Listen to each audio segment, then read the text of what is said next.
Елімізде конституциялық өзгерістерге қатысты референдум өтеді. Бұл туралы бүгін Қазақстан Халқы Ассамблеясының 31-ші сессиясында мемлекет басшысы Қасым-Жомарт Тоқаев ұсыныс жасады. Референдум бұл маңызды демократиялық қадам.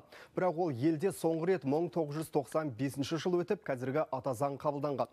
Одан кейін конституцияға бірнеше рет ішінара өзгерістер енгізілген. Президенттің ұсынысы туралы байланысқа шыққалы тұрған тілшіміз Досжан Маратұлы толығырақ айтып береді. Досжан, сөз өзіңде.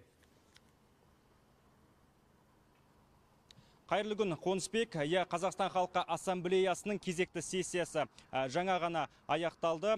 Мұнда президент үлкен жаңалық айтты. Бұған дейін Қасым-Жомарт Тоқаев көптеген саяси реформаларды ұсынған еді. Әрі өзгерістерді өзінен бастағаны белгілі. Мәселен, билікке президент туыстарын жақындатпауды заңмен бекітуді тапсырған және супер президенттік жүйеден бас тартып, еліміз парламенті мықты елге айналатынын айтқан еді.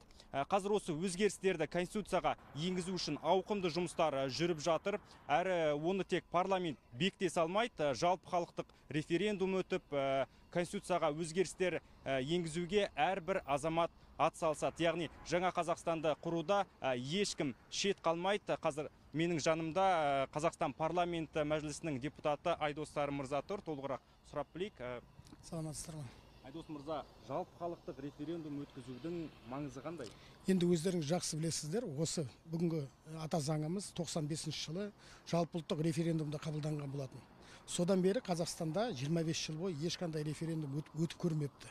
Ал енді есесіне өзіміз жақсы түсінеміз, ата заң дегеніміз, конституция дегеніміз үлкен қоғамдық келісімнің, үлкен осындай жақсы бір қоғам бірігіп топтасып жасайтын, қабылданатын құжаты.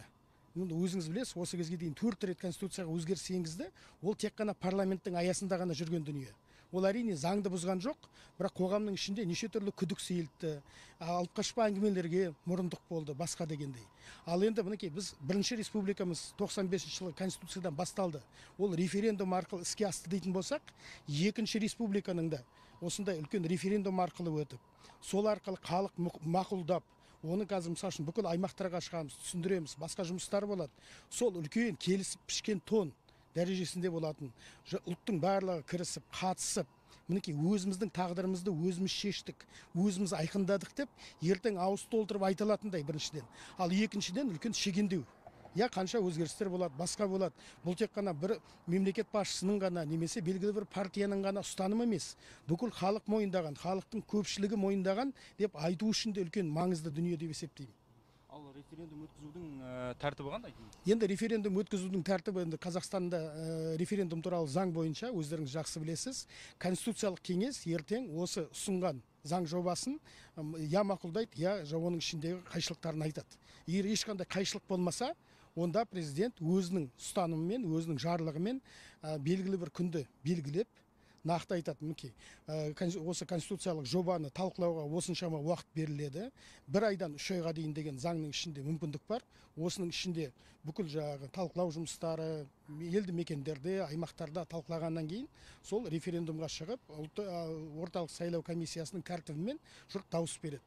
Ол мысалы үшін енді міндетті түрде Конституциялық кеңестің шешімінен кейін, ұйғарымынан кейін бұл Егемен Қазақстан мен Казахстанская правда газеттерінде жариялануы тиіс. Оны барынша басқа да ақпарат құралдары арқылы тарату керек. Соны жұрт танысқаннан кейін бюллетенге мынадай мәселе қойылатын сияқты заң бойынша. Осындай күндері президенттің ұсынысымен Қазправда мен Егемен Қазақстан газеттерінде жарияланған конституциялық өзгерістер жобасын мақұлдайсыз ба, жоқ па деген сияқты сұрақ қойылады. Соған Қазақстандағы енді дауыс беруге құқылы деген барша азамат, енді 13 миллиондай сайлаушымыз бар, солар келіп өзінің нақты таңдауын жасау керек сияқты. Бұл конституциялық тәртіп. Уақыт бөліп келгеніңізге, сұхбат бергеніңізге көп-көп рахмет.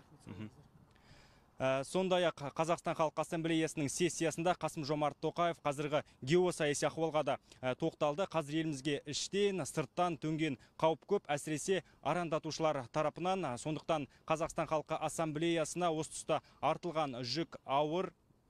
Бұдан бөлек президент елімізде тек қана мемлекеттік тіл қазақ тілі екенін ескертті, бірақ өзге тілге де, өзге ұлтқа да құрметті ұмытпауымыз керек. Өйткені жүзіміз басқа болғанмен жүрегіміз бір, тіліміз басқа болғанмен тілегіміз бір. Ал ел бірлігі жаңа Қазақстанның тірегі болуы тиіс. Қонысбек.